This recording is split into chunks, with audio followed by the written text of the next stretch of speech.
nas margens do Lago Genebra. Um acampamento de verão adventista tocou os corações e as vidas de jovens na Suíça. Durante o verão, Adriana trabalha no La Plage, por causa das memórias positivas de ser uma acampante.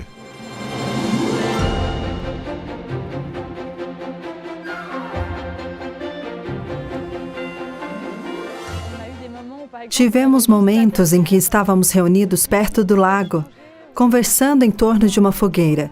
Isso permite estar com uma pessoa ou com várias, para poder trocar experiências, compartilhar nossas lutas, ter momentos especiais uns com os outros e encorajar uns aos outros. Os acampantes passam os dias fazendo atividades divertidas, mas também priorizam uma conexão mais profunda com Jesus. Eu acho que ter essas experiências me fez crescer muito, seja aqui no acampamento ou na vida em geral. Os programas, tudo que os líderes e pastores oferecem, permitem que você desenvolva a sua vida espiritual, se for uma criança, um jovem ou um adulto. Isso me permite ainda hoje, como adulto que sou, que eu desenvolva um relacionamento com Deus. Na verdade, é o que acontece muito aqui. Adriana viu várias pessoas aceitarem Jesus e serem batizadas no lago por causa das experiências no acampamento. Me dá arrepios pensar nisso. Perceber que temos um Deus que está presente, que é grande e está conosco a cada momento. Essas experiências nos permitem realmente perceber a presença de Deus em nossas vidas. O acampamento fica entre as cidades de Genebra e Lausanne, um local que facilita a presença das pessoas.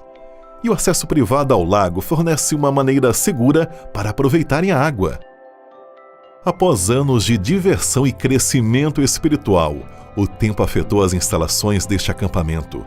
Os programas só podem operar nos meses mais quentes, porque nos meses mais frios, os canos congelam, tornando a cozinha e as áreas de banheiro inutilizáveis. Outra limitação é a cozinha, que precisa de uma área adequada para guardar os alimentos, um layout melhor e novos eletrodomésticos.